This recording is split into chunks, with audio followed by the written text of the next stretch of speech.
படத்துக்கு வந்து பெரிய பப்ளிசிட்டியே வந்து ட்ரெய்லர் தான். உங்களுக்கு இப்போ நீங்கள் சொன்னீங்கல்ல, நான் ட்ரெய்லர் அவ்வளோ வாட்டி பார்ப்பேன் ஒரு படத்தை பார்த்துட்டு. ஸோ அந்த மாதிரி நிறைய பேர் இருப்பாங்க. Lot of people who likes like to watch. எனக்கும் அந்த ஹேபிட் இருக்குது. நிறைய ட்ரெய்லர்ஸ் நானும் பார்ப்பேன். அது நிறைய பேருக்கு இருக்குது அந்த அந்த ஒரு ஒரு ஒரு சின்ன ஹேபிட் இருக்குது.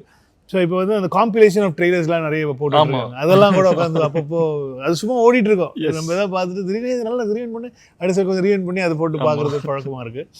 ஸோ ஐ திங்க் ஒரு major publicity for a film is ஒன்று வந்து I think the title and then comes the trailer and songs. Of course it's been a part of publicity for long time. அதாவது அது அது ஒரு ஒரு song பெருசாக hit ஆகிடுச்சு அப்படின்னா வந்து அது ஒரு ஒரு பாதி கிணறு தாண்டிட்டோம்ப்பா அப்படிங்கிற மாதிரியான ஒரு விஷயம். பட் ஆனால் ட்ரெய்லர் வந்து to bring in the audience வந்து ரொம்ப ரொம்ப இம்பார்ட்டன்ட்னு நினைக்கிறேன்.